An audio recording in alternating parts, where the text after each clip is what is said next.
Hey guys, tonight we slide beneath the star-speckled sky of ancient Persia, into a desert so dry your lips crack just thinking about it.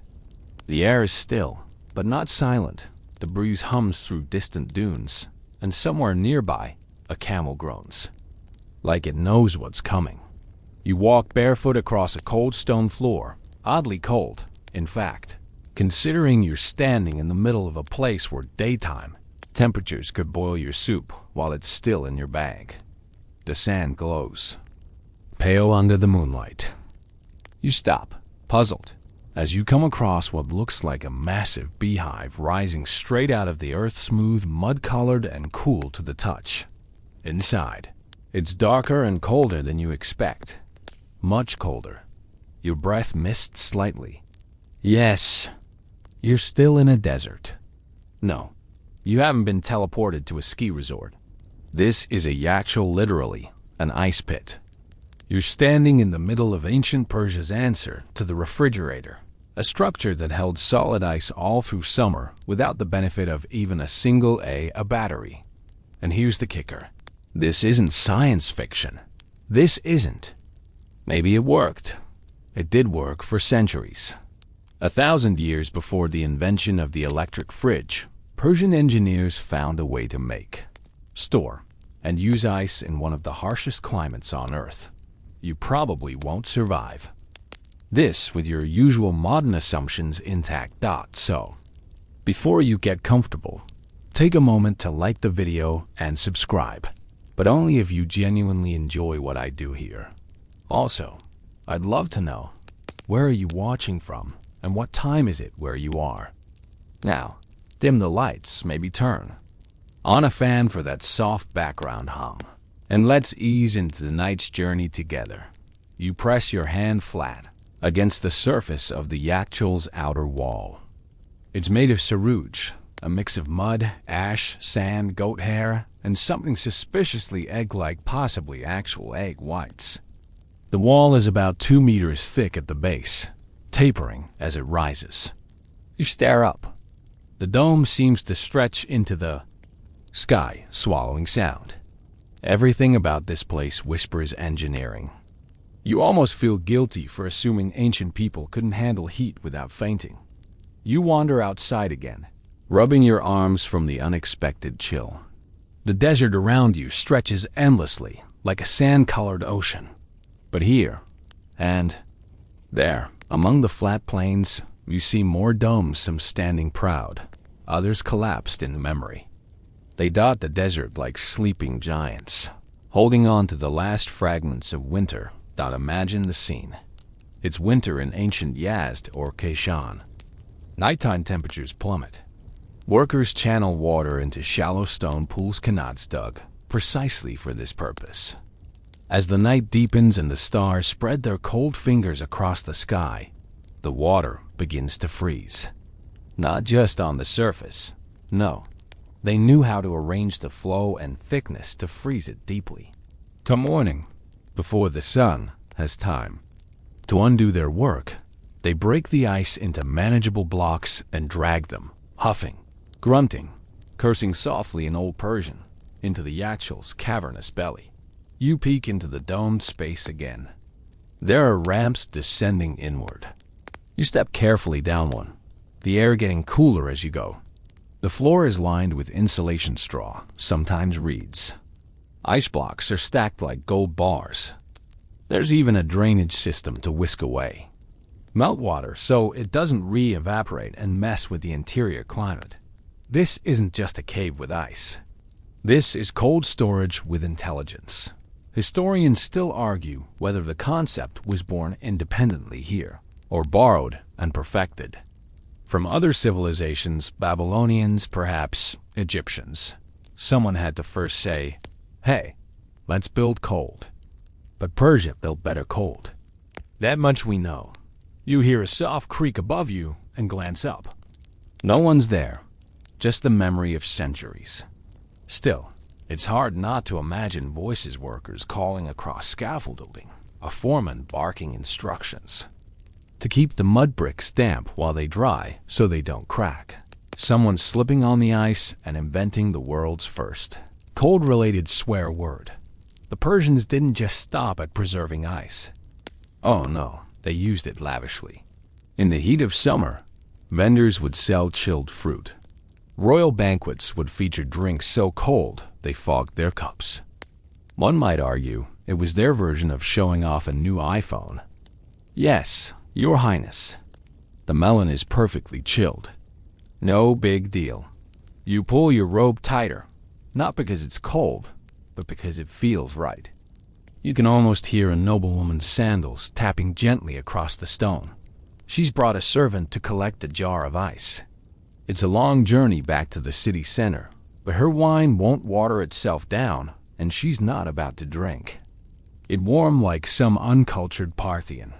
Back in the dome, it's silent again. The kind of silence you can lean into. You wonder how this place came to be, how someone first imagined using the cold of the desert night to trap ice. It seems backwards, like setting fire to make snow. But that's the genius. They didn't just endure the desert, they tamed it. One freezing puddle at a time. Outside, the night deepens. The stars above look ancient. You find a smooth rock near the base of the axle and sit down, your back against the cool surface. Your eyelids begin to droop as a desert wind sighs. Past you, the same wind that once slipped through those wing catchers and helped make the inside even colder. All around, the past sleeps beneath a dome of stars. You stretch your legs a little, still leaning against the cool curve of the axle, and you wonder why go through all this trouble. After all, this was ancient Persia, not some early luxury resort. Wouldn't it have been simpler just to live with the heat? But that's the problem you're now starting to feel in your bones. The heat in this part of the world wasn't just uncomfortable, it was relentless. Summer temperatures in central Iran regularly push past 40 degrees Celsius, or over 100 Fahrenheit. And in a landscape where even the shade feels like a personal betrayal, just deal with it wasn't exactly a long-term strategy. Especially not if you wanted to store food, make medicines, or survive a festival without sweating through all your decorative linen. So here you are, staring into the problem that no one else solved for centuries. How do you refrigerate something? In a place where the sun tries to cook it every day? You trudge away from the actual, across the packed sand, the sauce of your feet warming with each step. The night's calm but still laced with memory. You imagine ancient engineers call. Them proto-Avat experts sketching out ideas in the dirt, trying to beat the sun at its own game. And it wasn't just about personal comfort. Keeping things cold had very real stakes. Meat spoiled, medicines degraded. Even religious rituals sometimes required cool substances. Ice wasn't just a luxury, it was insurance. Some of the earliest are EFERENCEs to storing snow or ice date back to the Achaemenid Empire. Think 500 BCE. There are royal records hinting at ice kept in pits, and drinks cooled by snow carried from the mountains. But for the average Persian city dweller, dragging snow from a mountaintop wasn't exactly feasible. You might get some status points, sure, but you'd also lose your snow to the sun before you even reached the city gate. What Persia needed was a solution at ground level, near the towns themselves. And that's where this starts to get clever. You walk toward what used to be a village square, now just outlines in the dirt. But in your mind's eye, you populate it. Here's a market. Stall. There's a storage depot. Maybe even a workshop. The locals would have pooled resources to build the first ice storage pits. That is, if they weren't funded by a noble or the state. Let's be honest, if anyone was going to invest in year-round chilled drinks, it was probably a guy wearing gold rings on his sandals. But freezing water in the desert? That feels like trying to make popcorn in the ocean. And yet, the secret wasn't brute force. It was timing, precision, and something the desert actually offered for free: freezing. Nights. Here's where it gets fun. You crouch by a long, shallow trench, maybe 2 feet deep, lined with compacted clay. This was a freezing pool. When the sun set and the dry desert air cooled rapidly, the temperature dropped low enough to freeze thin layers of water. These pools were placed away from reflected heat, aligned to maximize the chill of the night, and left undisturbed while the stars did their quiet work. No electric compressors, no clunky generators, just clever geometry and a whisper of frost dot the next morning. The workers would come bundled in wool, muttering about cold feet, and crack the ice with wooden tools, gently sliding it into baskets or onto sleds. Sometimes they'd even stack it like firewood, separated with straw or woven reed mats to keep the blocks from fusing. If you're picturing a kind of ice harvest, you're exactly right. These people treated it like a crop. A fragile, shimmering crop that melted if you looked at it raw. Historians still argue whether this technique was entirely homegrown or if earlier societies like the Assyrians or even Indian subcontinent cultures had developed similar tricks. First, maybe ideas drifted in like desert sand traded alongside spices and silk. What's clear is that Persia scaled it. They refined it, adapted it, and embedded it into city planning. By the time the Sassanid Empire rolled around, entire urban blocks included cold storage spaces. Yakchuls weren't back alley gimmicks. They were public infrastructure. And here comes your first oddball tidbit of the night. Some of these freezing pools were guarded. Not from thieves, because let's face it, nobody was planning to steal an ice block at midnight and run into the dunes, but from animals. Especially foxes. Turns out, desert foxes love licking frozen surfaces. It's refreshing. It's cold, and hey, you would too if you had paws full of sand all day. So ancient engineers often added stone covers or built little enclosures with gates. You can almost see one now, a wooden frame, covered with rough cloth, some poor kid assigned to keep the foxes away. Maybe bribed with early morning snacks. Maybe just bribed with not getting yelled at. And just like that, the scale starts to impress you. This wasn't just one family keeping leftovers from going funky. This was an industrial operation, early cold chain logistics. Every winter night, dozens of workers would set out water, return in the early morning, and store whatever had frozen. Night after night, layering cold into their giant dome-shaped safes. Until finally, by the time May rolled around and the heat was unbearable, you could still reach into a yakchul and feel the ghost of winter. You find yourself wondering how modern cities would cope without refrigeration. It's not just the milk and eggs. Think of vaccines, food supply chains, even global trade. And yet here were ancient Persians, walking in linen robes, sandals flapping, managing their own version of cold logistics with no moving parts, no wires, and absolutely no help from Elon Musk. As you lie back again in the sand and stare up. The stars, the same stars those ice makers once used to guess the temperature. You begin to appreciate the poetic absurdity of it all. Ice in the desert, as natural and strange as dreams made real.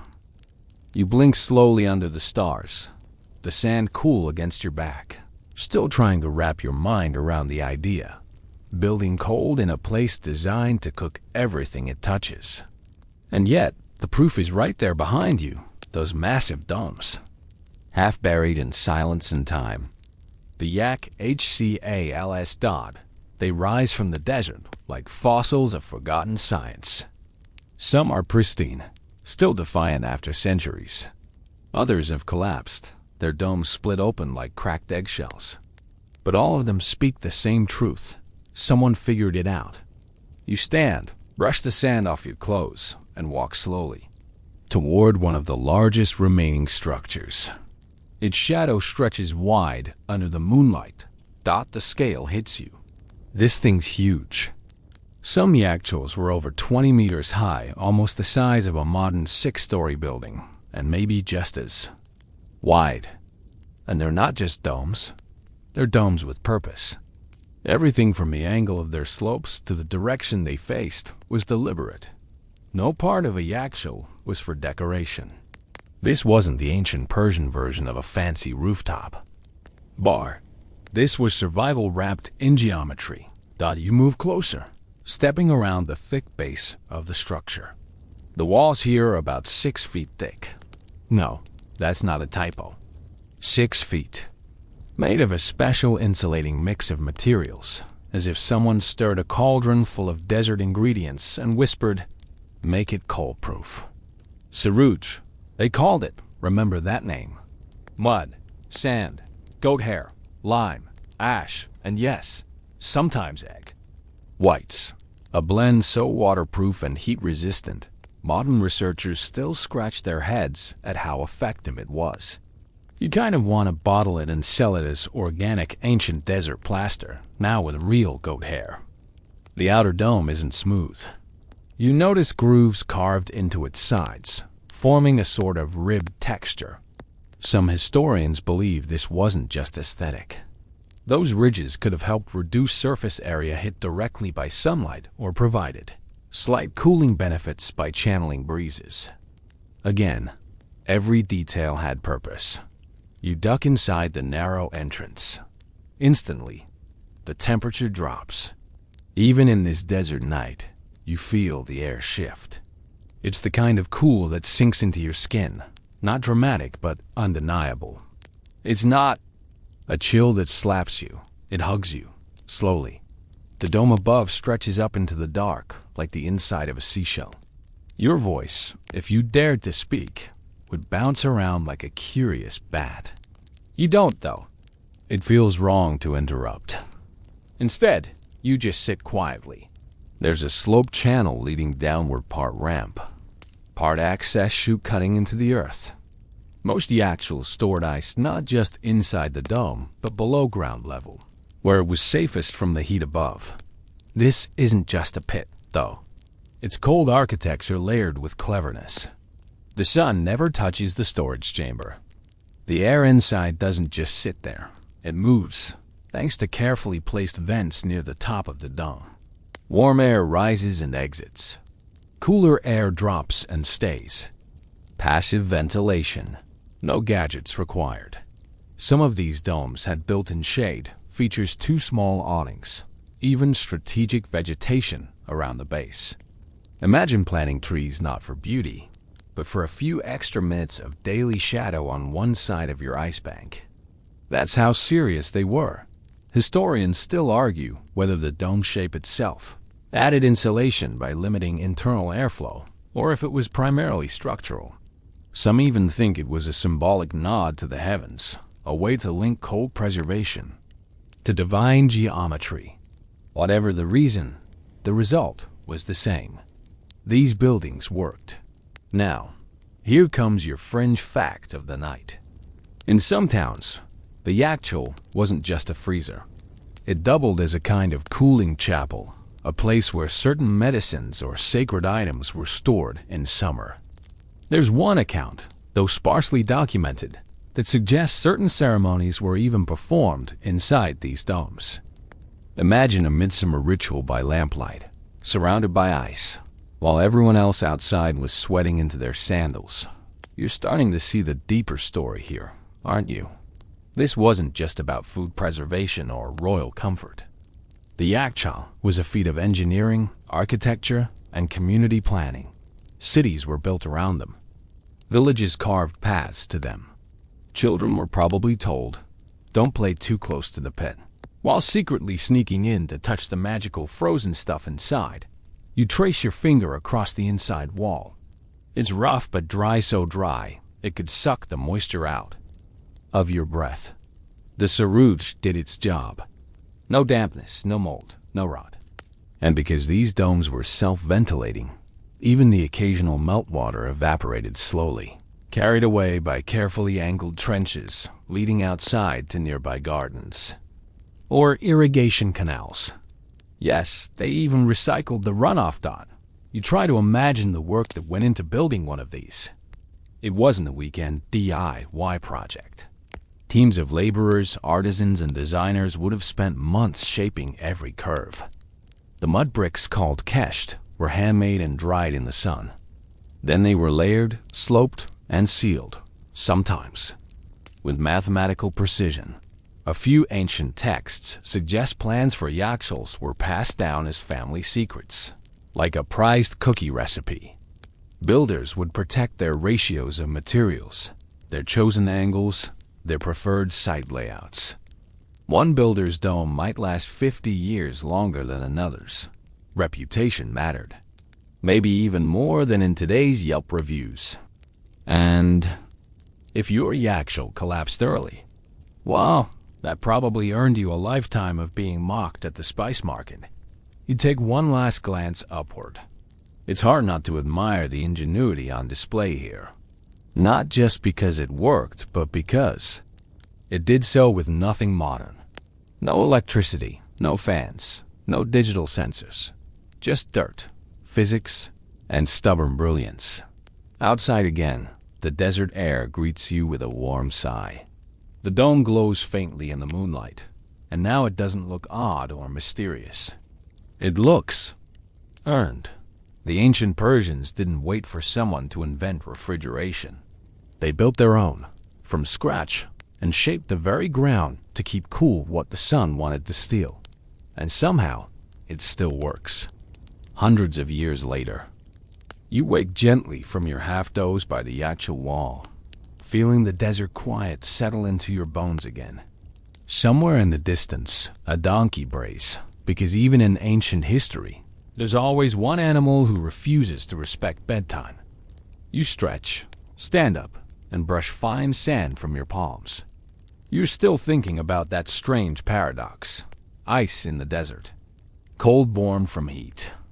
Stillness turned into technology. But now your focus shifts from what they stored to how they made it in the first place. The real magic wasn't just the yakshal itself. It was how they created ice to put in there. Because that's the burning question, right? Even if you build the world's best icebox, it's no good without the actual ice. You walk a little way from the dome, across hard-packed ground, to what looks like a shallow field, lined with stone on either side. This isn't for crops. This is a freezing pool, an outdoor refrigeration system that somehow worked in the most unforgiving heat zones on Earth. Now here's the first twist of the night. Desert days are blistering, but desert nights? They're cold.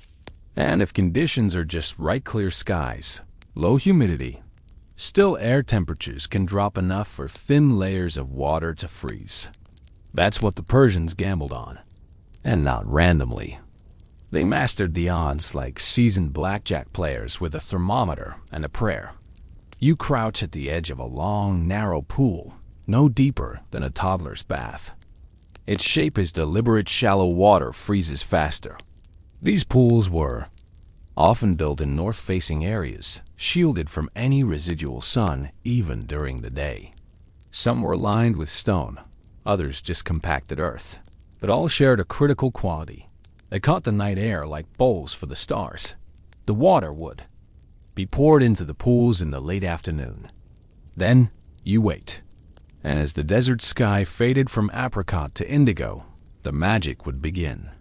The surface tension of the water would start to stiffen. Frost would bloom like quiet lace across the surface. By dawn, you'd have a solid sheet of ice. Thin but usable. Here comes a mainstream historical fact for you. This method, called radiative cooling, isn't some Persian myth. It's a real, scientifically sound process still used today in some off-grid communities.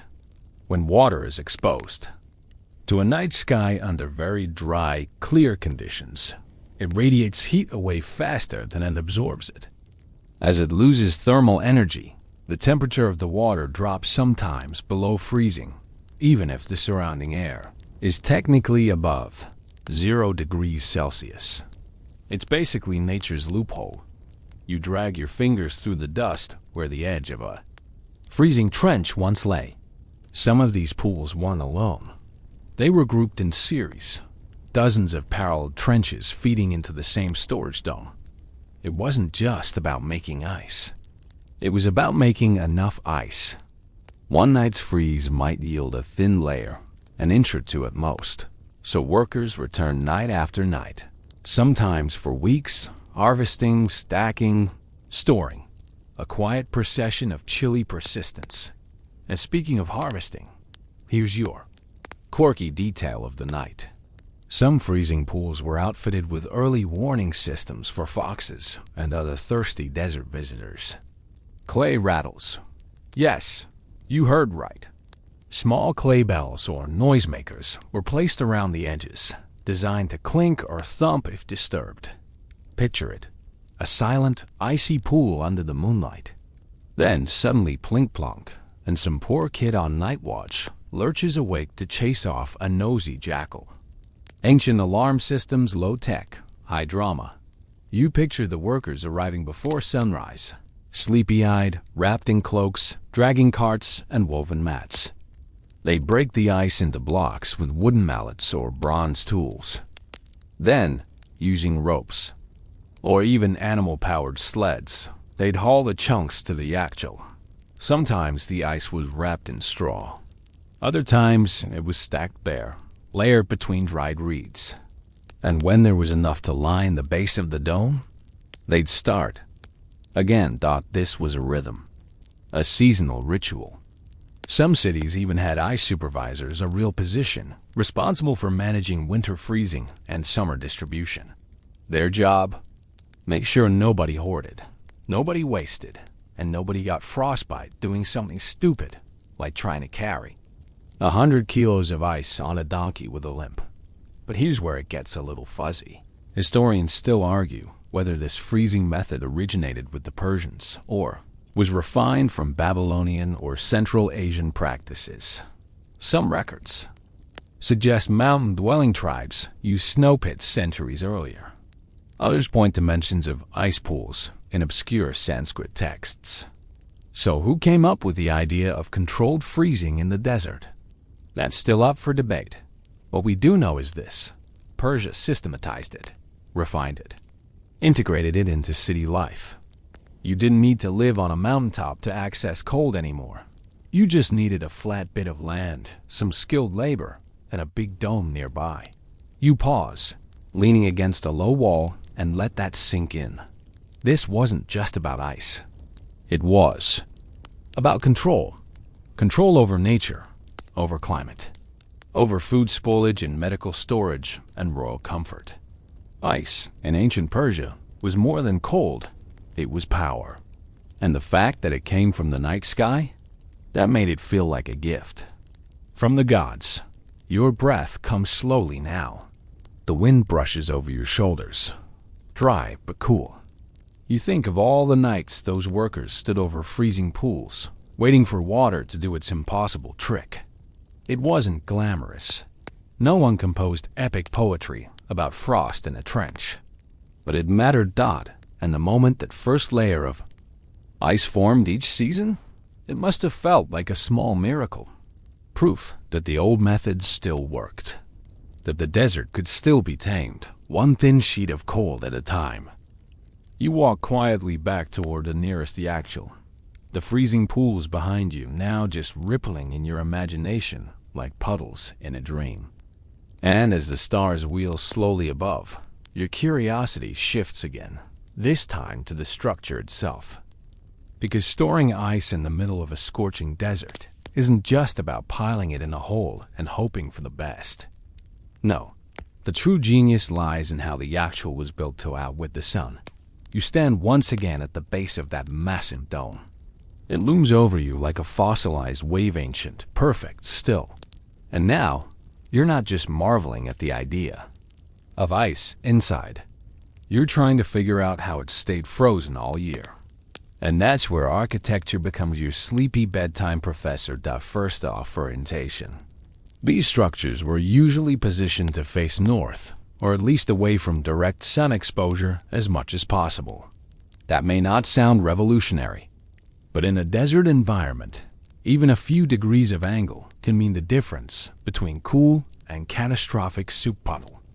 So the Persians didn't just throw down bricks wherever they pleased. They studied sun paths.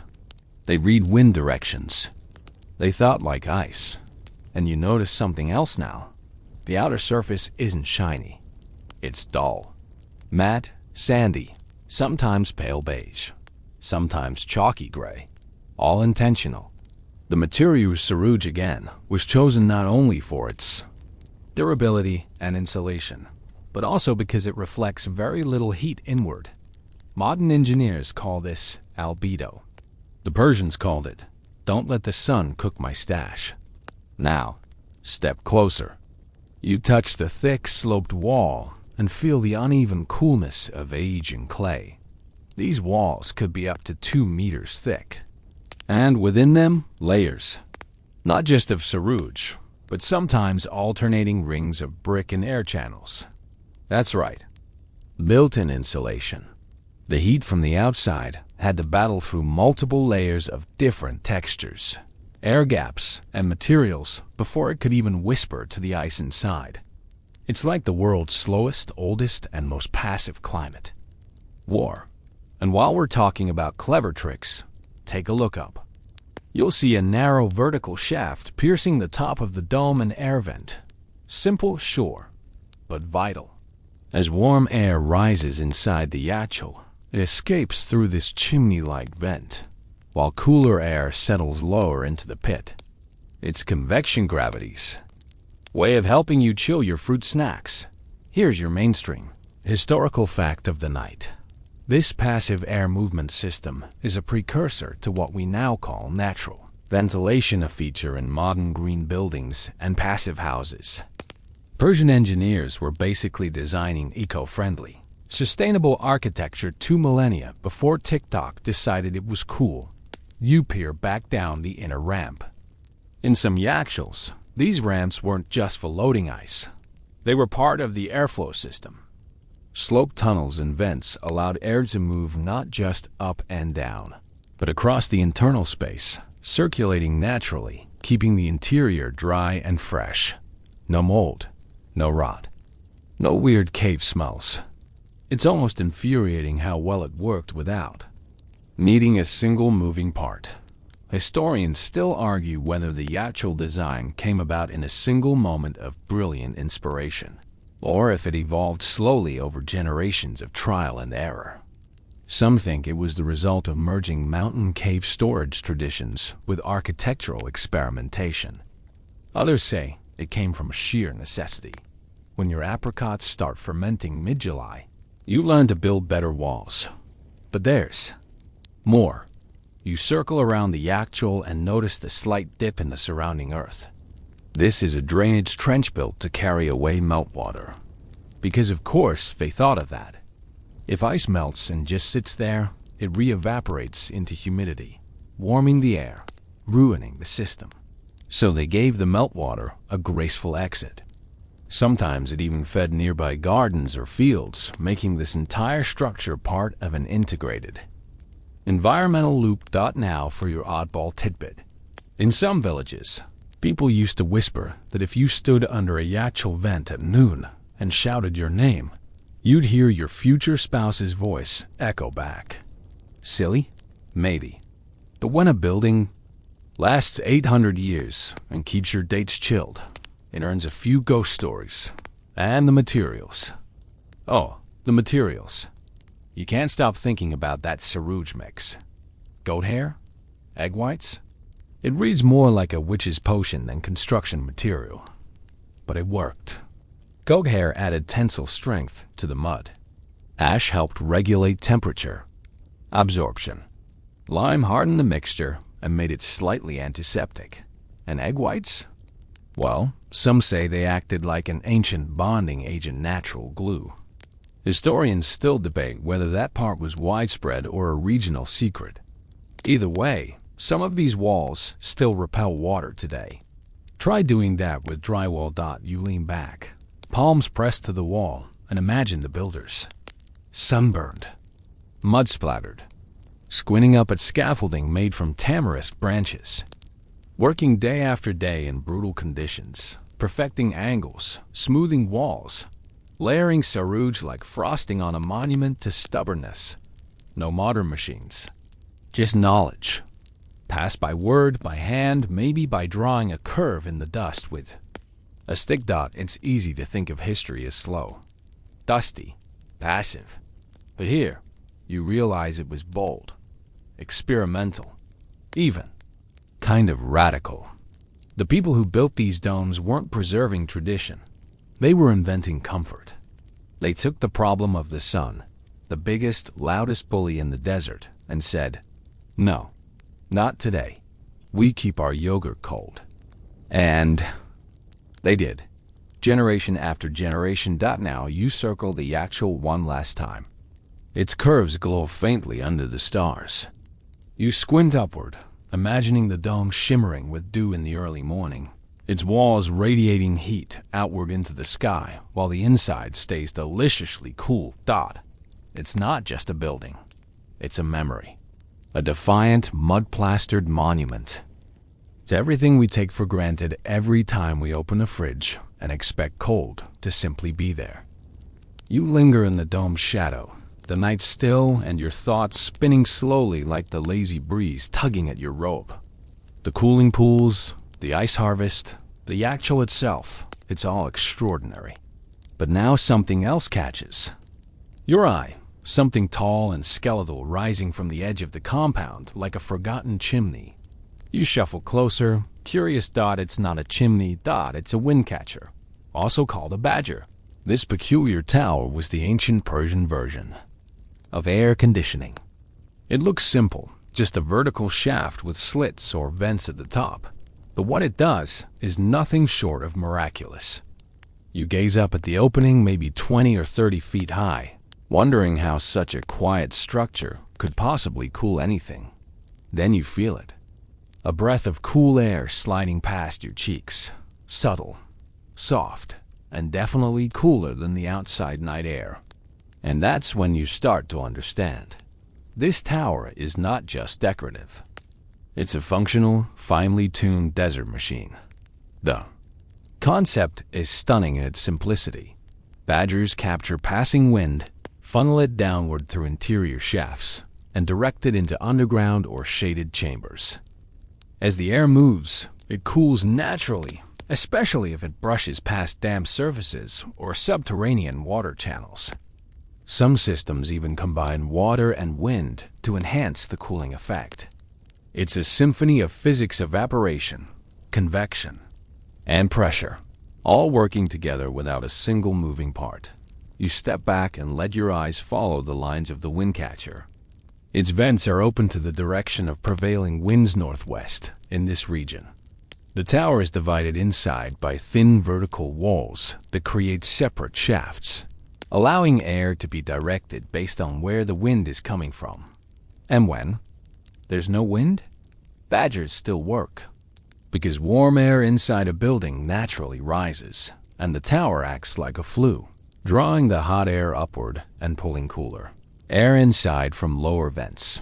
You're standing in front of a passive air conditioning unit from the 5th century BCE, and it's doing its job better than most window units.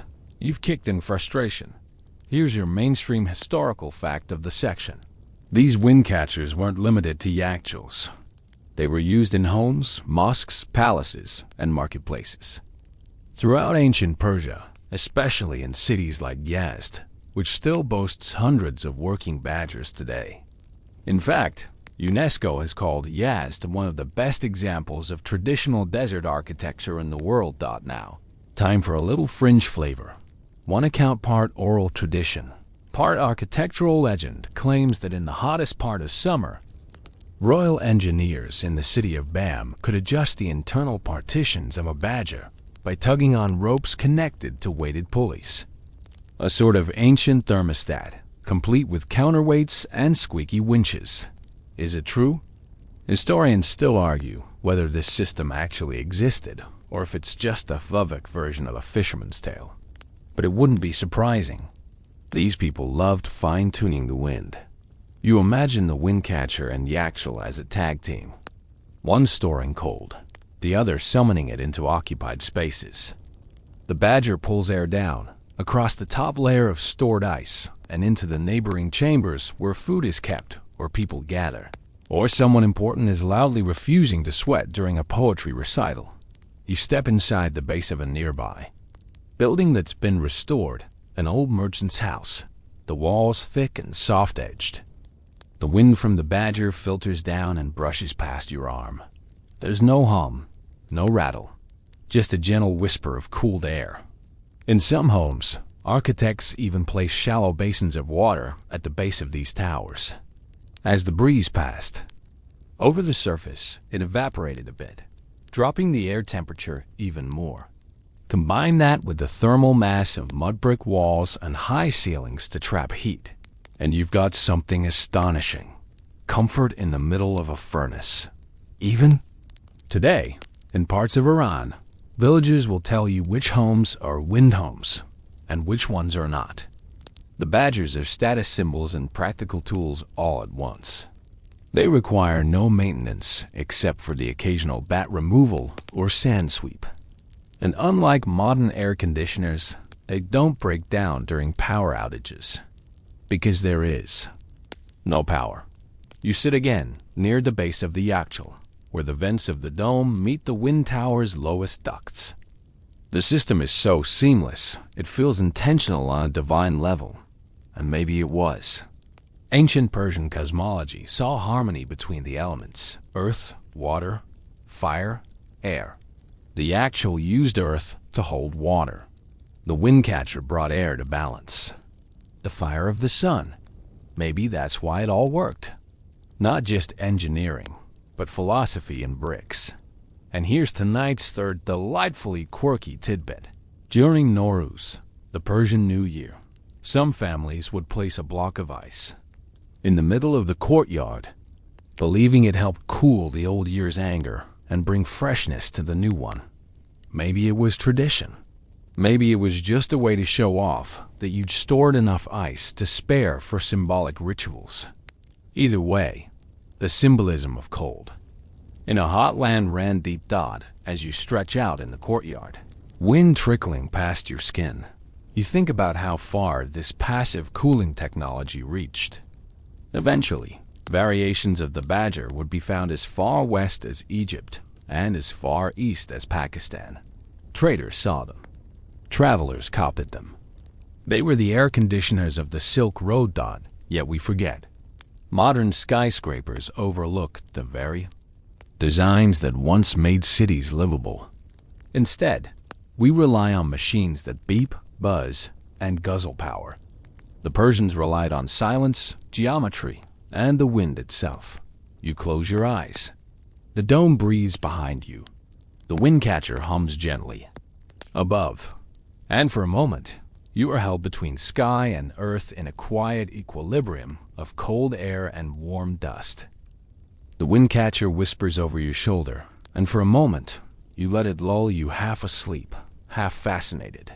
But soon, your thoughts begin to wander again, drawn not to the buildings this time, but to the people who lived with them. Because what good is brilliant architecture without someone to benefit from it? You rise and walk slowly through the ghosted outlines of what was once a busy neighborhood. Stone foundations, maybe a few crumbled walls, but in your mind's eye, everything pulses with life. You see it clearly now. The daily rhythms of desert life built around cold dot in the early morning. A woman pulls a clay jar from the base of a yachtl, wrapped in damp linen. It holds milk still fresh. Her daughter plucks a chilled pomegranate from a wooden bowl, a rare treat that cools her fingers in the rising heat. Later that afternoon, the same family lowers meat into a shaded cellar cooled by airflow from a nearby wind catcher. No buzzing compressors, no anxious checking of power outages, just trust in the air and earth. And at night, they gather on flat rooftops, sipping water cooled in narrow-necked jugs. These jugs, by the way, were specially designed to help with evaporative cooling, a process where the water inside gets slightly cooler as a bit of it seeps through the clay and evaporates from the outer surface. Ancient Persia didn't just use technology, they wore it, drank from it, slept beside it. Mainstream historical fact incoming. During the height of the Achaemenid Empire, ice and cold storage were so integrated into court life that the royal kitchens near Persepolis included entire staff groups devoted to maintaining and rationing cold supplies ice, chilled drinks, preserved fruits. Some records refer to this system as the summer cold office. Doesn't quite roll off the tongue, but it tells you a lot. Meanwhile, in the countryside, local ice management was a matter of public interest. In some towns, the community pooled resources to build and maintain a single large yachtule. The villagers would agree sometimes in seasonal meetings on who could store what and how much. Some even used simple tokens or clay tablets to track their allocated ice. A kind of early rationing card, part honor system, part ice politics. And yes, it was political. Historians still argue whether control over ice storage ever gave local leaders or landowners extra leverage in disputes or trade. Did a nobleman with 3 yachules get more respect than one with only a basement pit? Did merchants bribe their way to a better ice harvest slot? We don't know for sure. But knowing human nature, it's probably safe to assume someone hoarded more than their share of chili apricots. Now here's your quirky highlight of the section. There are stories, some whispered, some exaggerated, of traveling traders arriving with caravan loads of rare spices or silks in midsummer, asking for water. When served cold water, they would react as if witnessing divine intervention. A few even claimed they had found paradise because of that one cup. It said one man wept. Whether from heat stroke or joy, no one's quite sure. And you can understand it, standing here. The luxury of cold in a place where everything else burns is not just practical, it's emotional. You start to grasp how deeply it wove itself into daily life, into memory, into the way people measured seasons, into stories passed from grandparents to grandchildren, told by candlelight, with a lump of ice slowly melting in a clay dish nearby. You turned down a path that once led to a public bathhouse.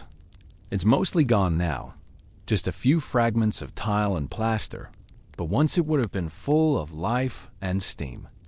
Persian bathhouses, or hammams, had their own thermal magic hot rooms, cool rooms, and often, in elite ones, small pools chilled with ice from the local yachtule. The ultimate contrast, sweat and cold in harmony.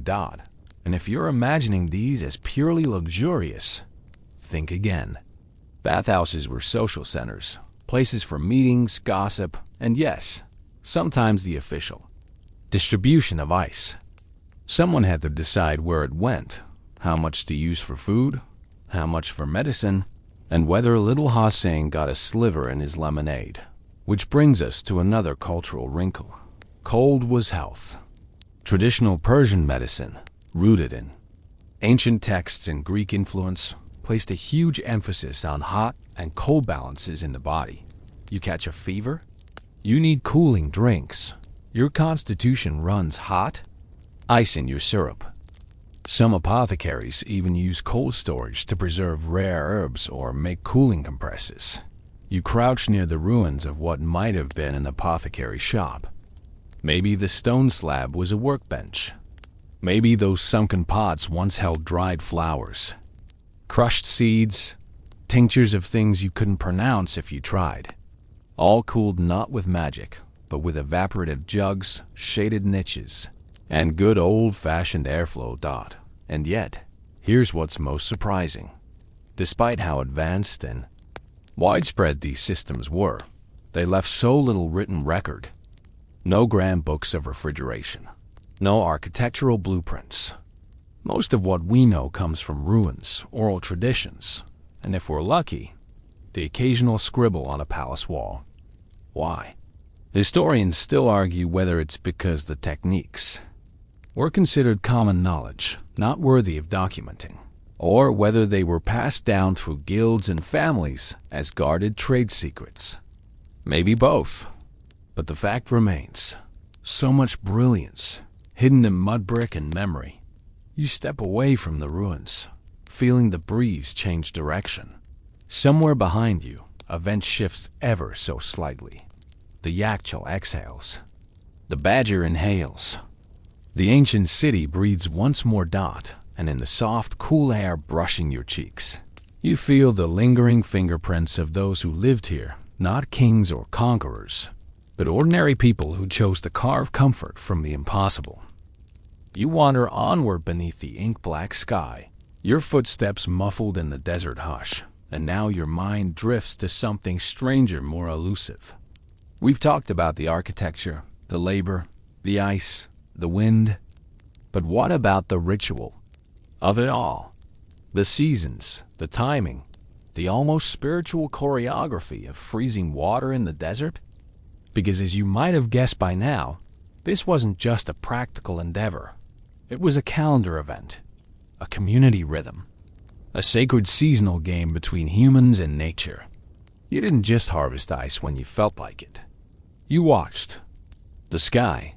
You measured the wind. You waited for winter to lower her shimmering veil. Picture it now. Late November. The nights begin to stretch their legs. The heat of day still lingers, but the evenings turn cool, then cooler, then finally cold. Enough to bite.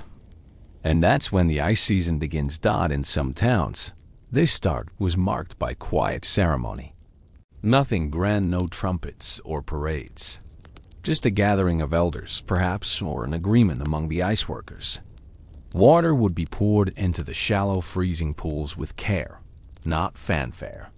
Someone might mutter a prayer, maybe to Ahura Mazda, or one of the Yazada's divine beings of Zoroastrian belief. After all, turning water into ice under the open sky did feel a little miraculous. Mainstream fact. Ice-making season usually began in midwinter and lasted only a few weeks. You had to catch the cold when it came. Not every night worked. Some nights were too warm, others too windy. So people tracked the stars, watched for frost on rooftops, and checked the breadth of their freezing pits each morning. And yes, that's a real thing. Some ancient workers swore you could tell if a pit had frozen based on the way it exhaled at sunrise. If the breath was cool and dry, the night had been kind. If it was warm and musty, you'd wasted your water. You chuckle softly. Imagine waking up before dawn, trudging through the dark with frost-crusted eyebrows, crouching beside a shallow ditch and whispering, "Breathe, you dusty miracle."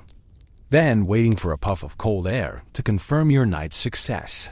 You move through the shadows of where these freezing pits once sprawled like ghostly rice paddies made for snow. The layout was meticulous.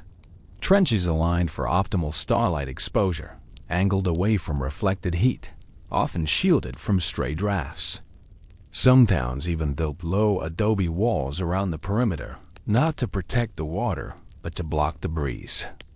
Even the smallest gust could ruin the radiative cooling needed for ice to form. And here's your fringe delight of the night. In certain villages, people would place slices of fruit or small twigs on the surface of the water, not just for flavor or ritual, but as freezing indicators. If the twigs stood upright in the slush by dawn, the layer was thick enough to harvest. If it tilted, it was too weak. A lo-fi thermometer, desert edition.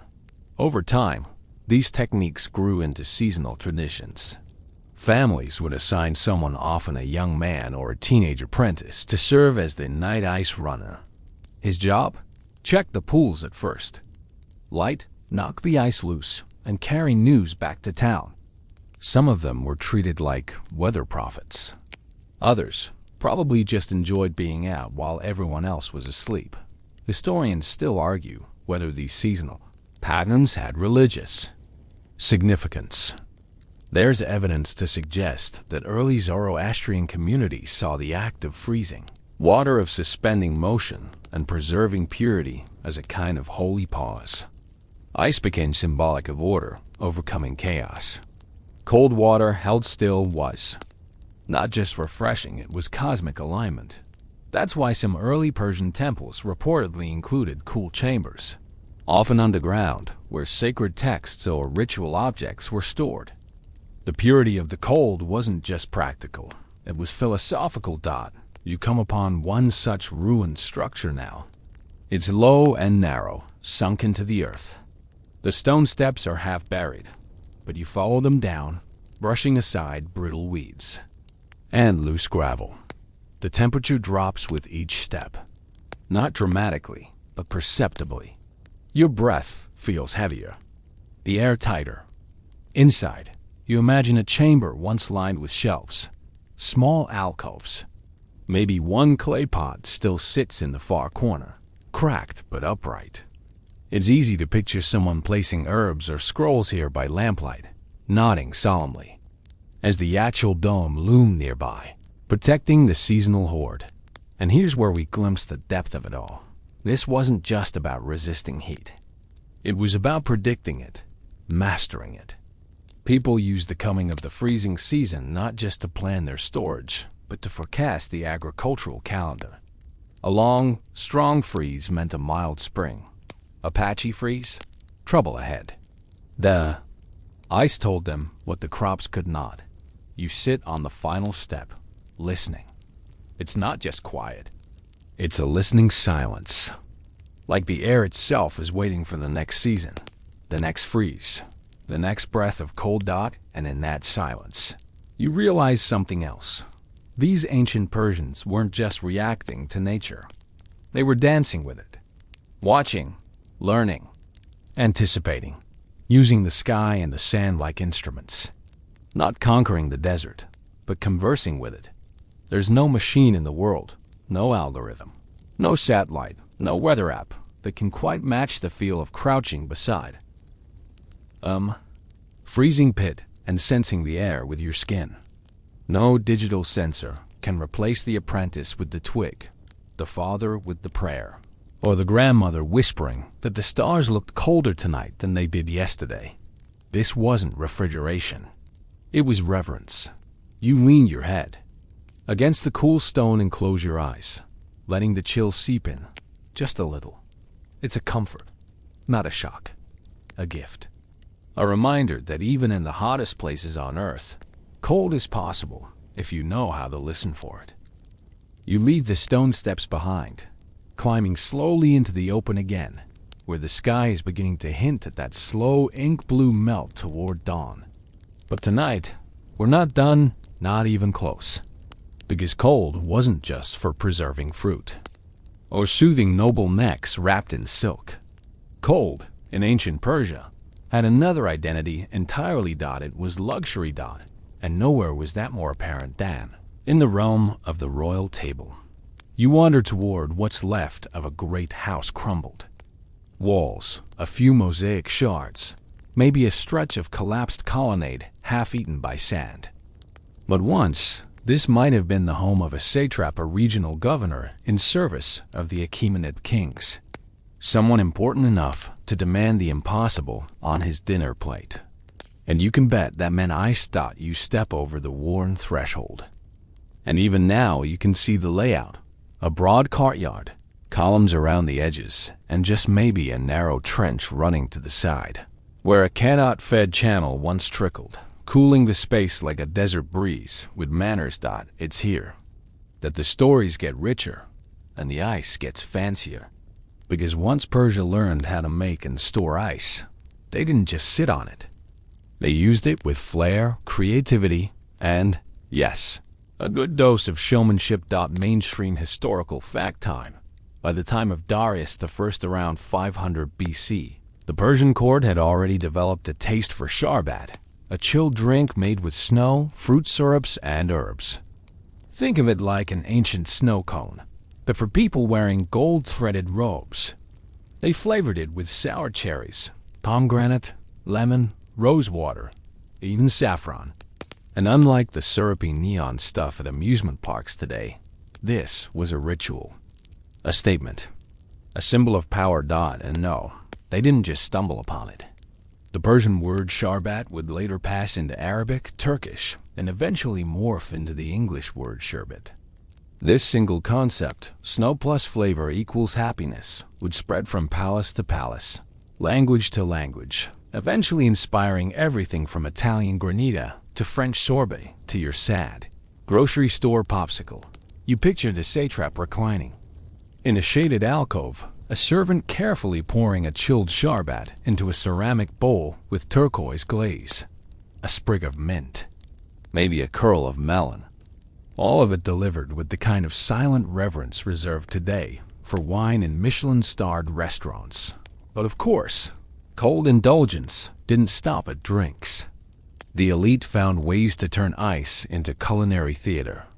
There are whispered references half legend, half bureaucratic note to royal tables served with cold honeyed rice wrapped in grape leaves, fish chilled and marinated with citrus and herbs, even yogurt stirred with snow and saffron to make a creamy, tangy dessert that makes you regret every expired cup of supermarket Greek yogurt you've ever eaten.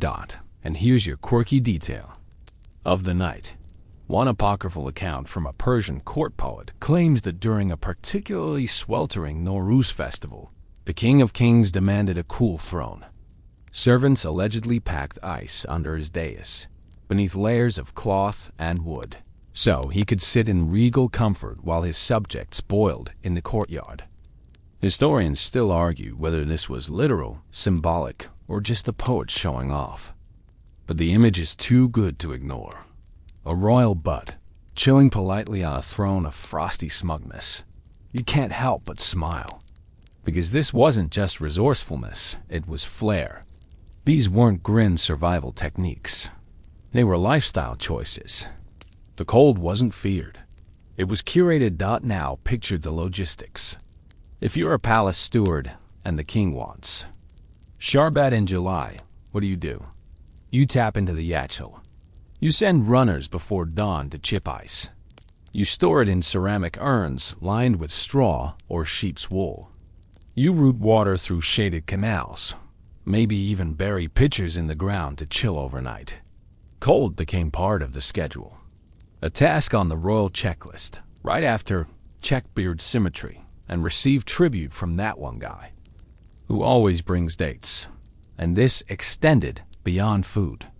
Ancient sources suggest that some noble families used cooled cloths soaked in rose water as personal refreshers during summer rituals. Others would line the walls of their sleeping quarters with thin clay pots filled with chilled water to help keep rooms cool at night. In essence, medieval swamp coolers.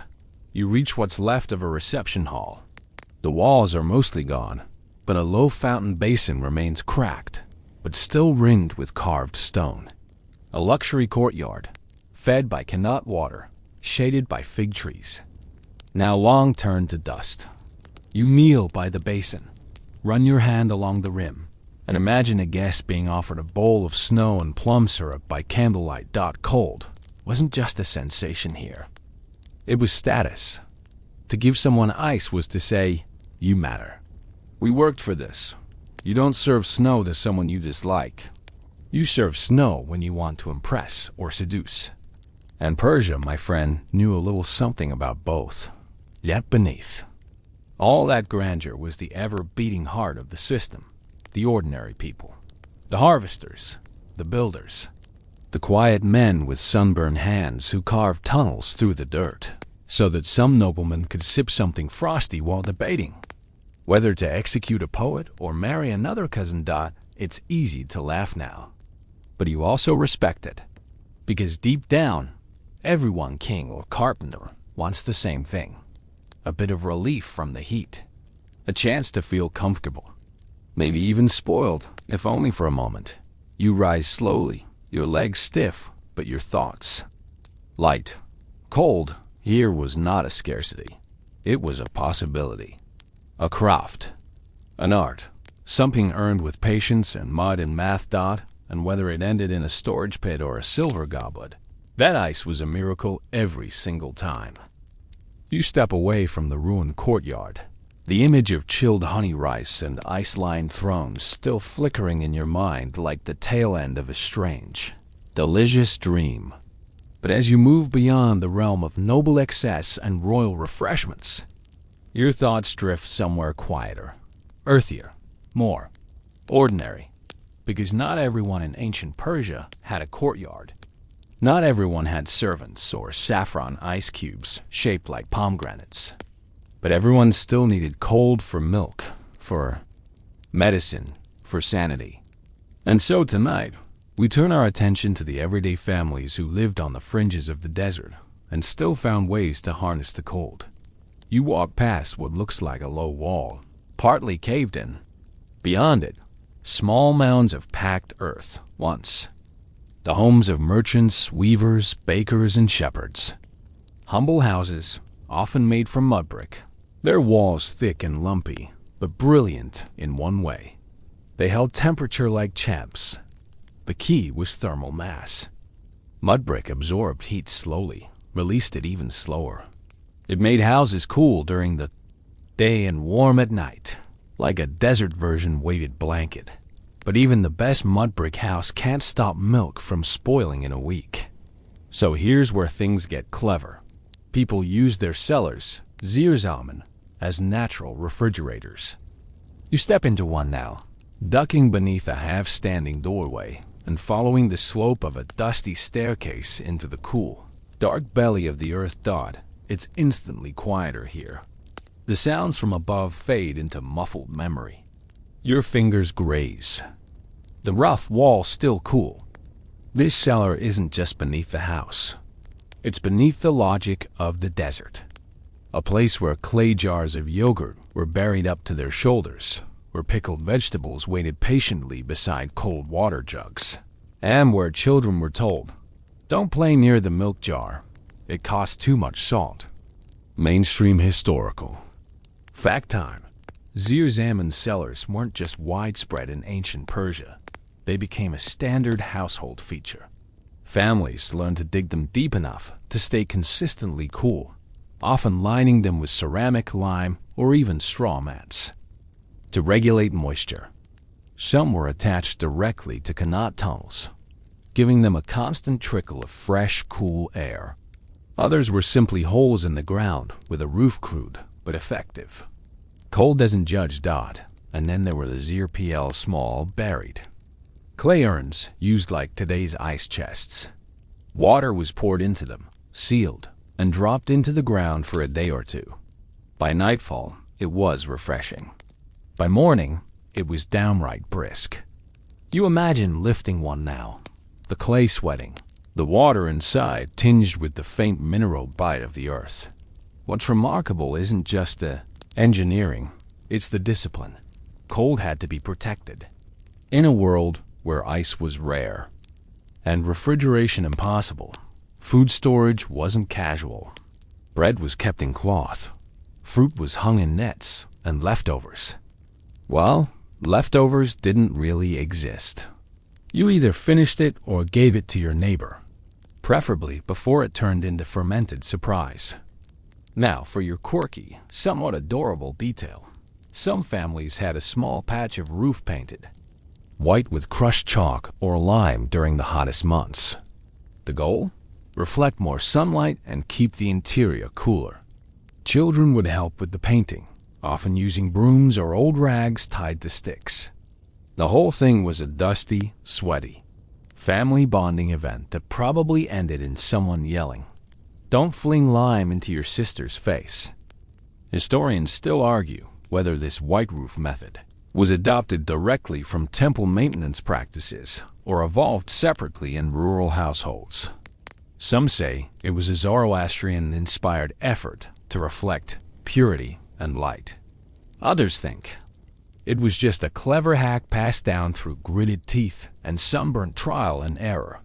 Either way, it worked. Just one more layer in the Persian defense against heat.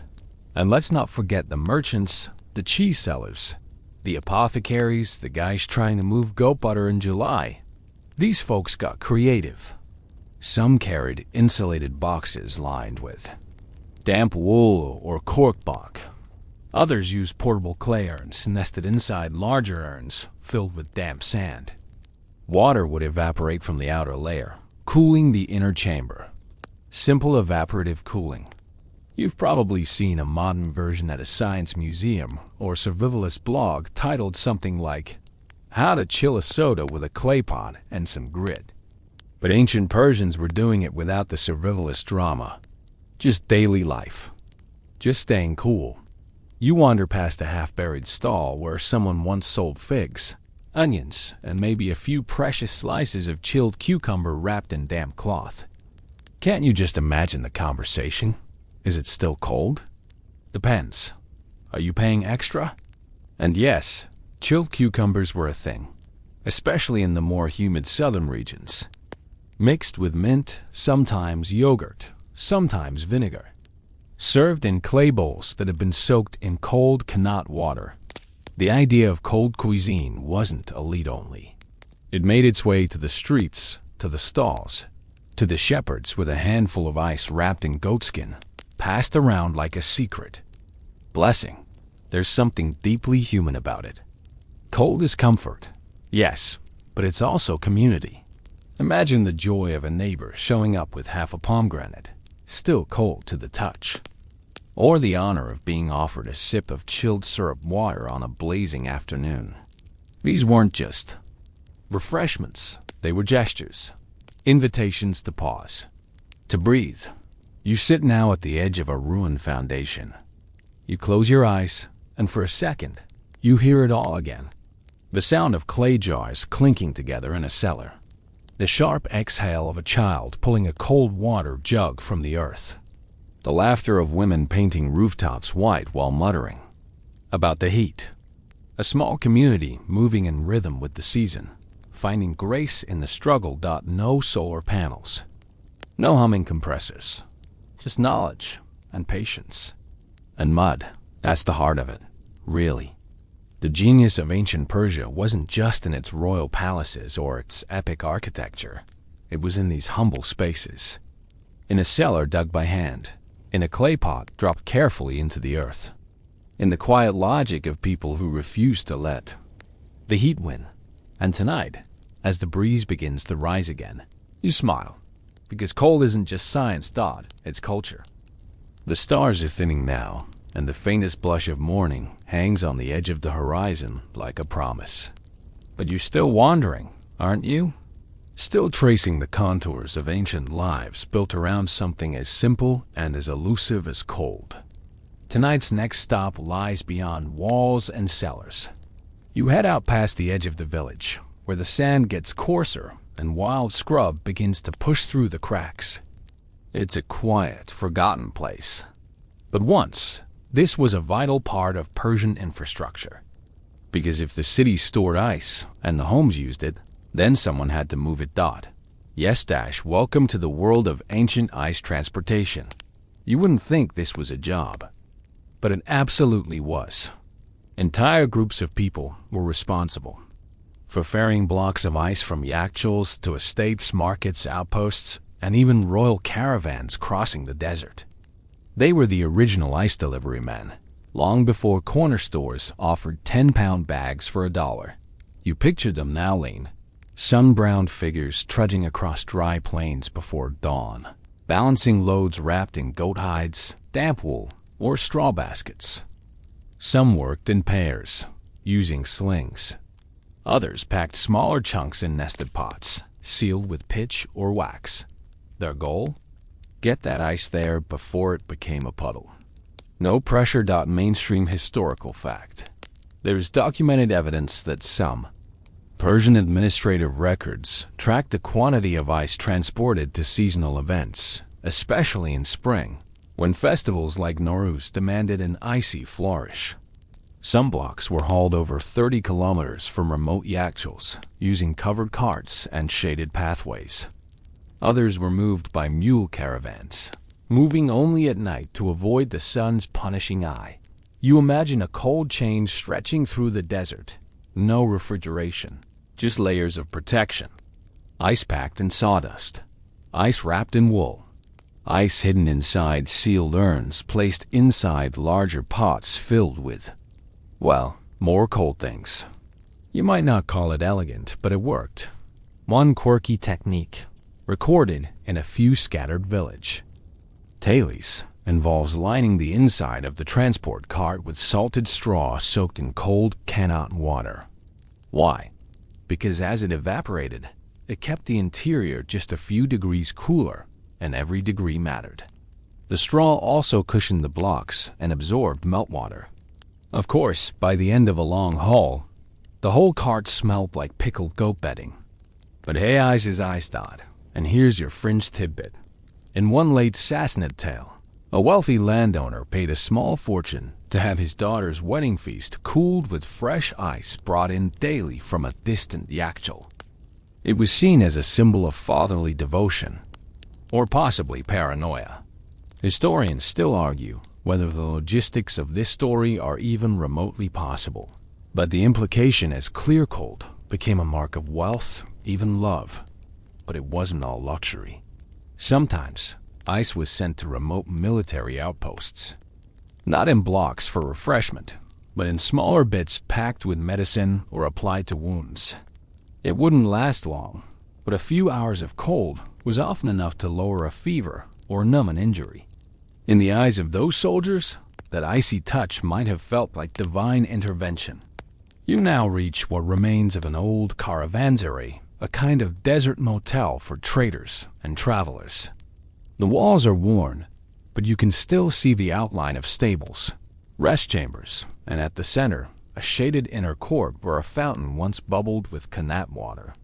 Here, deliveries might have been received and sorted. Ice unwrapped, used quickly, or passed on.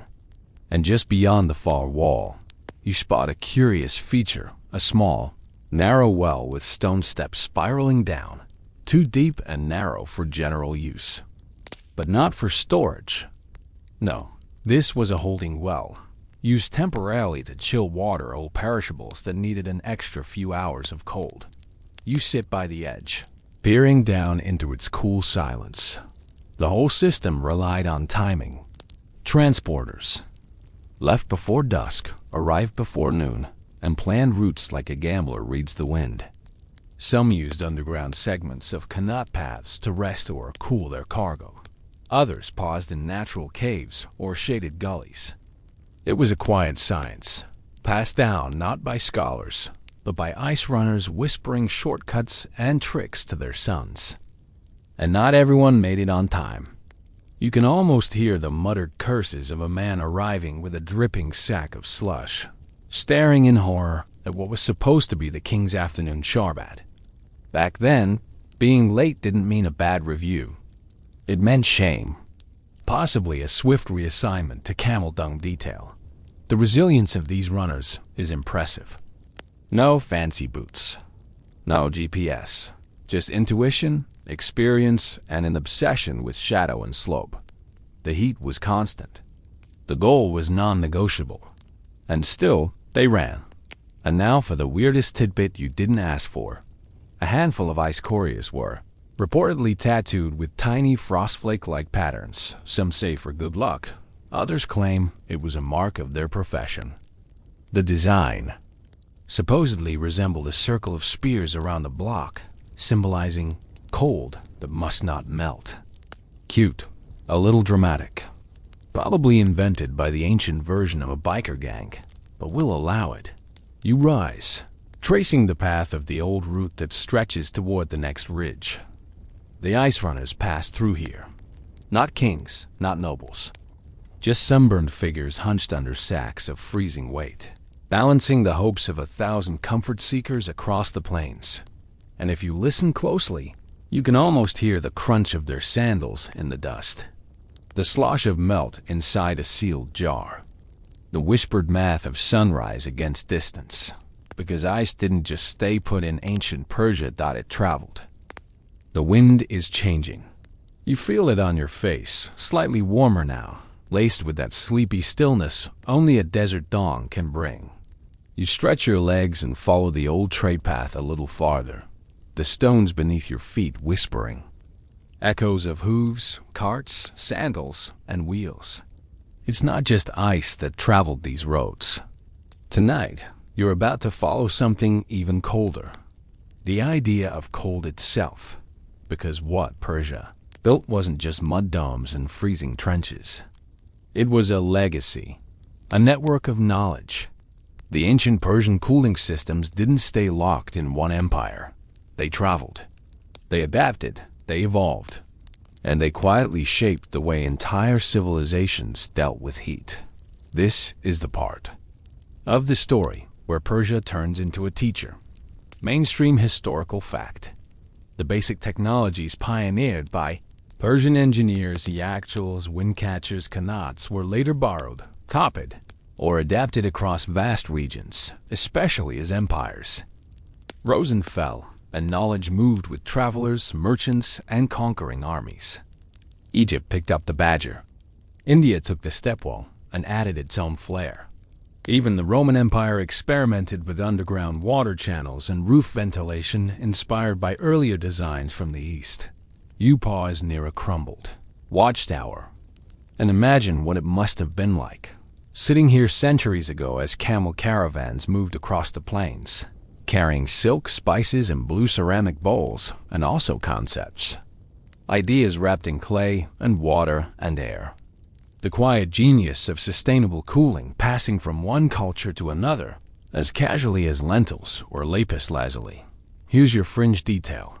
In the medieval Islamic Golden Age, roughly 8th to 13th centuries, scholars in Baghdad and Damascus wrote detailed manuals on desert architecture and climate control. Many of them referenced or were inspired by Persian designs. One even mused on the grace of a dome that exhales like a sleeping ox, which sounds more like poetry than HVAC. But honestly, we respect the vibe. As Islam spread, so did Persian architectural logic. Mosques were built with tall ventilation shafts. Homes in arid regions began incorporating thick-walled cellars and domed roofs. And everywhere the desert reached, someone said, "You know what this place needs? A yakchul." But not every place could replicate it perfectly. Some cities didn't have the right soil for mud brick.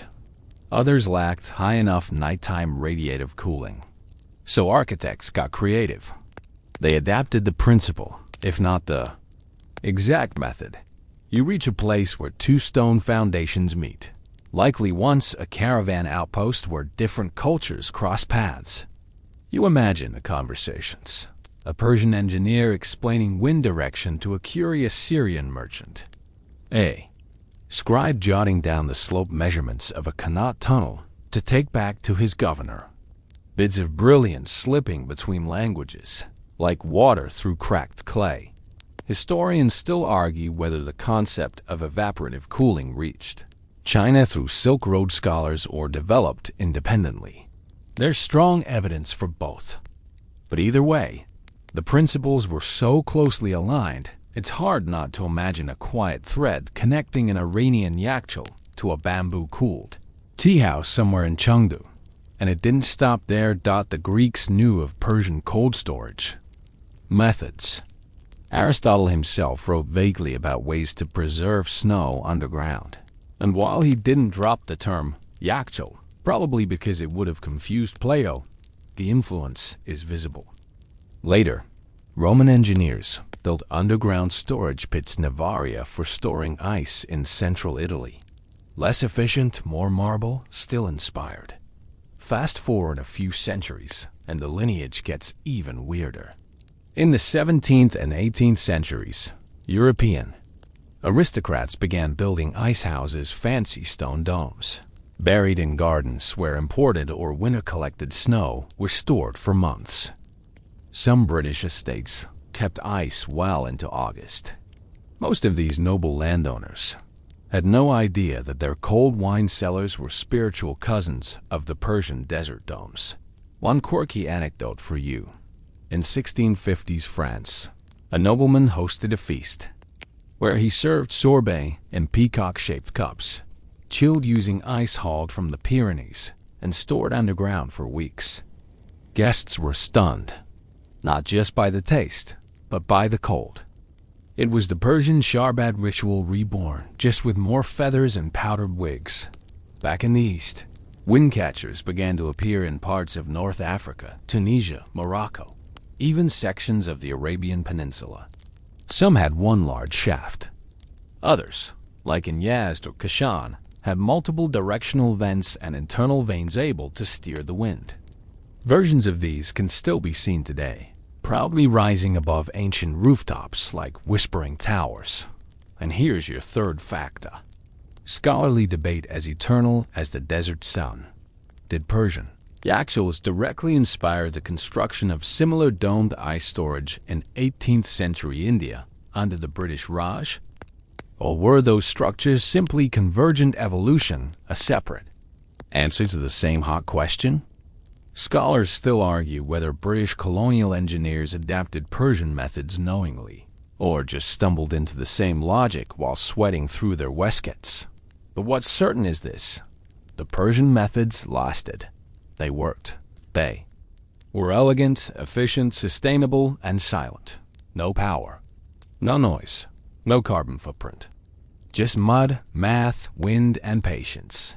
You settle near a patch of cracked tile, maybe, once part of a courtyard floor, and think about how the cold traveled. Farther than anyone expected. It moved without announcements. It crossed borders without conquest. It slipped into palaces and peasant homes alike, wearing the same disguise every time. A bowl of ice, a breeze through a clay shaft, a sigh in the cellar. Ideas don't always need armies. Sometimes they just need shade. And as the wind catches, again, brushing your shoulders, you feel it. The quiet victory of people who solved a hardest problem in the hottest places, and then taught the world how to do the same. You shift your weight, you back against warm stone, watching as the first pale ribbon of dawn stretches across the sky like a whisper. The story of ancient Persian cold making is almost complete, but before it ends, there's something more. Elusive to chase. Something quieter than wind and older than domes. Not the tools, not the buildings, but the philosophy of cold. Because you're starting to understand now, this wasn't just an engineering marvel. It was a worldview, a relationship between humans and their environment, a cultural dialogue with the climate, not a war against it. And that mindset, it shaped everything. Take a moment and picture life in ancient Persia. The desert isn't your enemy, it's your neighbor. The heat is relentless, yes, but predictable. You don't conquer it, you negotiate with it. Every structure, every routine, every bowl of sharbat is part of that truce. That's the secret. Persia didn't just build things to withstand the desert. They built things that worked with it. Mainstream historical fact. Persian architecture and urban planning evolved around seasonal adaptation. Cities were designed with narrow alleys that channeled breezes, shaded arcades that protected from glare, and buildings that faced in precise directions to optimize airflow and minimize heat gain. This wasn't guesswork. This was philosophy, expressed in bricks, and those choices like domes, thick walls, and high ceilings weren't just aesthetic. They were part of a climate-based language, a logic that said, we live here, and we're not going anywhere, so let's do this. Smart. You stroll into a ghost of a plaza, flanked by rows of what were once market stalls. The ground beneath your feet crunches softly, and you can almost hear the chatter merchants calling out their goods. The splash of water ladled into clay mugs, a child chasing a chicken through the dust. All of it made possible because the air was just cool enough to stand still in. There's a lovely concept that shows up in Zoroastrian teachings. Asha meaning truth, order, harmony. And while it's often used in spiritual contexts, some scholars argue that the entire Persian approach to climate and architecture reflects that same value, working in balance with the world, not against it. Here's a fringe delight. Some modern Iranian architects refer to this principle as the cold ethic. A cultural value placed not just on temperature, but on stillness, clarity, composure. In a hot land, staying cool mentally, emotionally, physically isn't just a personal goal. It's a cultural virtue. Now picture how that ethic spread into daily routines. Morning tasks were done early, before the heat. Siestas weren't laziness. They were strategy. Watering gardens at dusk? Logic. Gathering on rooftops at night to sleep under the stars? Genius. Even meals were adjusted. Cool foods in summer, warming herbs in winter, storage rhythms that followed the sun. Historians still argue whether these lifestyle patterns were consciously philosophical or just practical habits. But maybe the answer is both. Because when something is done long enough, well enough, it becomes invisible. It becomes truth. And truth, in Persia, was shaped by the sun. You pass a fragment of a wall, its top edge scorched and broken, but its base still smooth, still cool to the touch. That's the lesson here. Build low, build slow, build with the earth, and the earth will help you survive. Now for your quirky snippet. In some villages, children were taught not just which way the wind blew, but why. They could name the good breeze, the bad gust, the wind that brought cold at night, and the one that smelled like storms. Entire local dialects evolved around microclimates. A 10-year-old could walk into a dome, lick a finger, hold it up, and say, "Mum." Badgers. Clogged again, probably while chewing a fig. That cultural awareness, this everyday meteorological fluency, is almost extinct now. But it echoes in old folk songs, building idioms, and bedtime warnings. It's in the way old men still tap the side of a clay pot before drinking from it. Cold is not a surprise. Cold is an earned reward, and there's something beautiful in that. Because in the West, cold often means isolation. Cold shoulders, cold wars, cold comfort. But here, in ancient Persia, cold was care. Cold was generosity. It was what you gave to guests, what you shared on holidays, what you stored with patience, then offered with pride. Imagine it. You visit a neighbor. They hand you a small bowl of chilled yogurt or a cup of icy rose water. It's not just hospitality, it's intimacy. A way of saying, I saved this for you. I planned this for you. You're beginning to understand why Persian poets, especially the classical ones, love to describe not just gardens and nightingales, but shade, cool air, the whisper of a breeze over a Qanat-fed stream. These weren't just set pieces. They were emotional states. And even now, centuries later, the modern world can't quite match that subtle luxury. You stand again, brushing sand from your hands and think about your own home, where the AC hums, and thermostats blink and refrigerators groan in the corner. They work, yes, but they don't breathe. They don't listen. They don't speak the climate's language. They just fight it. The Persians never fought the desert. They conversed with it.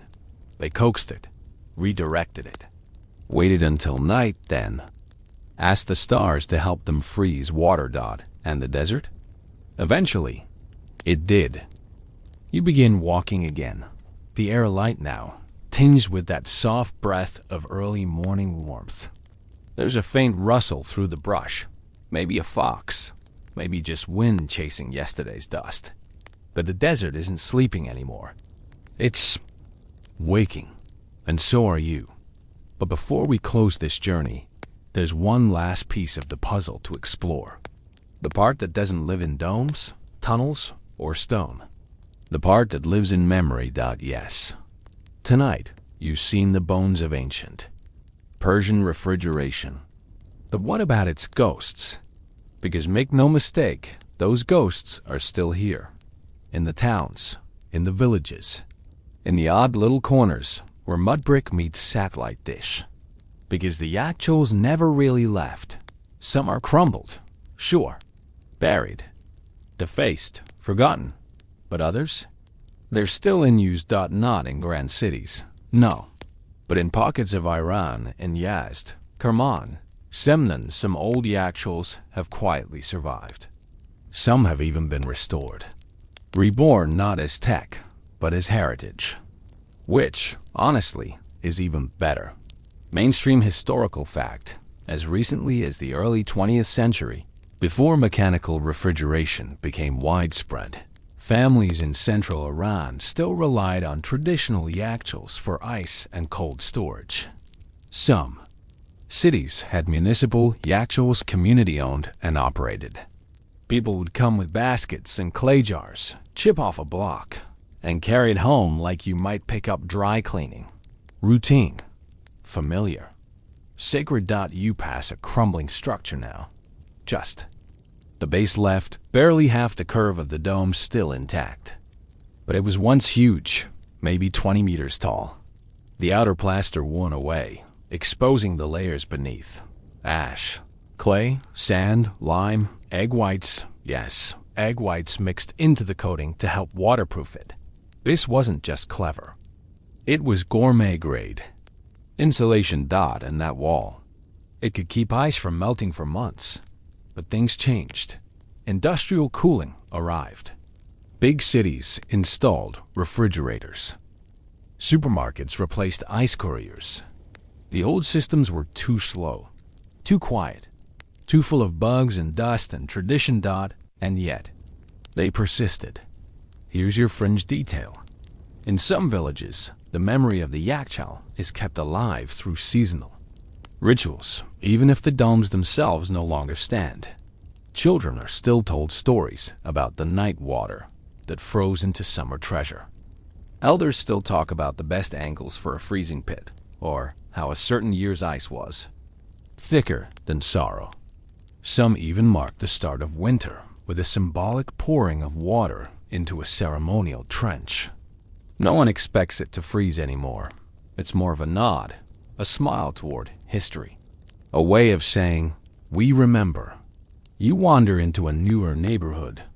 Now, concrete, satellite dishes, plastic water tanks on rooftops. But in the alley between two quiet homes, you spot something strange, a small, rounded bump in the earth, covered in patchy stucco. At first, you think it's just a hill. But then you see the entrance, half blocked by scrap wood. And inside, a narrow spiraling stair. It's a yakchal, still alive. You duck inside. The air shifts instantly.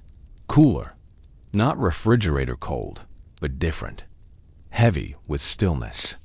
You run your fingers along the wall, smooth in places, gritty in others. And you think, this thing has outlived empires. Outside, someone clatters through a courtyard. A rooster coughs into the morning. Life going on. And here's a delightful wrinkle. In recent years, Iranian architects and climate activists have begun revisiting traditional yakchal and badger designs. Not for nostalgia, but for sustainability. These ancient methods, refined and reinterpreted, are showing up in modern eco-buildings, hotels, schools, even office complexes using passive cooling systems. Inspired by 2,000-year-old mud domes, historians still argue whether this counts as revival or reinvention, whether it's preserving heritage or simply rebranding it with a green label. But one thing is clear, the old ways weren't broken. We just forgot how to listen to them. You sit for a moment longer inside the dung. Dust in the air, a faint smell of stone and old clay. You can almost hear it breathing. The past doesn't shout here, it whispers.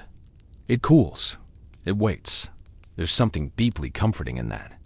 Because in a world of buzzing machines and ever-warming forecasts, the idea that a hole in the ground with a dome on top can keep you alive, well, it feels like magic. But it's not. It's just people solving problems with patience. You step back out into the light. The dome casts a long, sleepy shadow over the yard. A cat stretches on a windowsill. A satellite dish turns its face to the sky. And there's the ghost again, not scary, not sad, just watching, just waiting. An old friend, reminding you that cold doesn't need to hum or blink or beep dot sometimes, it just is. You walk slower now. The sun's just cracked the horizon, spilling soft gold over the rooftops and illuminating the desert in a way that makes every dune look like a sleeping giant. You've come a long way tonight through underground canals, clay domes, echoing cellars, and snow-fed palaces. And as the heat begins to wake, so too does the final truth of our story. Because while the structures remain some crumbling, some revived, the true miracle of ancient Persian refrigeration isn't buried in bricks, it's lived in minds. You pass a row of gardens modest, fenced, some even with faded solar panels strapped to tin roofs. A few trees lean into the morning light, their leaves trembling in the breeze. And somewhere nearby, the low splash of a pump filters into your ears. But beneath your feet, deep below, the canals still flow. Yes, some of those ancient underground canals, those quiet, water-bearing veins of ingenuity, are still in operation. And not out of nostalgia, out of necessity. Mainstream historical fact. As of today, Iran has over 30,000 canals still mapped, and many of them are active, some even UNESCO protected. Farmers in Yazd, Gonabad, and Persian still draw from them. The tunnels are maintained, the shafts monitored, the water rationed by codes that stretch back to Darius himself. A farmer today might still say, "My family's canal is older than Rome." Let that sink in. You climb a short hill now, just enough elevation to see the outlines of several badgers, still standing like stone sails against the pale sky. Some are retrofitted with fans now, sure, but many still 100% passive, still catching the wind, still working. Because Persian cooling wasn't a trend, it was a tradition, a ritual of resilience. And if tonight's journey has taught you anything, it's this. Refrigeration wasn't a side project in ancient Persia, it was a philosophy of living with climate, not cursing it. A way of folding cold into daily life, not locking it behind humming machines. You remember the actuals, those ancient domes that looked like props from a sci-fi film, yet needed no fuel, no switch, no server. They froze water beneath the stars and defied the desert with silence. You remember the canals, winding like secret veins under the sand, feeding cities, gardens, and children's bathwater. You remember the ice runners, the guys with frostbitten hands and sunburnt necks who carried solid miracles over miles of burning earth. You remember the satrap Sharbat, the whitewashed rooftops, the yogurt chilled in goat-hide satchels under a fig tree. And most of all, you remember the people. Mothers, bakers, engineers, laborers. None of them waiting for salvation from the heat. All of them building it themselves. Here's a final fringe gem for the night. In one remote village near Karman, there's a tradition where on the hottest day of the year, the oldest woman in the village is invited to place her hand on the oldest working kanat shaft and whisper a blessing. Something like, "Let the water be patient and the cold be kind." No one remembers who started it, but no one forgets to do it. Historians still argue whether it's a religious ritual, a remnant of Zoroastrian prayer, or just a sweet village custom that stuck. But in a way, it doesn't matter, because it's faith, not in gods necessarily, but in wisdom, in the land, in the quiet logic of those who came before. You turn now, taking one last look at the structures behind you, mud brick silhouettes. Under a widening sky, they look small, fragile, even, but they've stood for centuries. Some will stand for centuries more. And with that, the wind picks up just slightly, brushing past your neck like a cool whisper. You pause. You smile. You made it. You survived the desert. And along the way, you learned to chill the Persian way. And now, you're still. Let your breath settle. slow and easy. The sky above you is soft, pale, no longer black velvet but a faded parchment, brushed with rose and sand. The world is waking, but you? You don't have to. Not just yet. You lie back, maybe not in a yakchul or beside a kanat, but somewhere just as sacred. This small, quiet space in your own night, where the air feels a little cooler, your limbs a little heavier, and your thoughts softer. You remember the domes, the tunnels, the stillness of underground places where water trickled and clay stayed cold. You remember the people who moved with purpose, but without panic, those who faced the same heat, the same sun, and found peace inside it. They didn't fight the world. They flowed with it, and you can right now. There's nothing else to do. Nothing else to learn.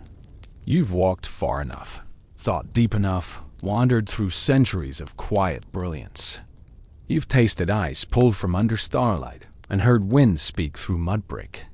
You've stood beside the ghosts of builders, farmers, poets, and daughters whose wedding ice arrived right on time.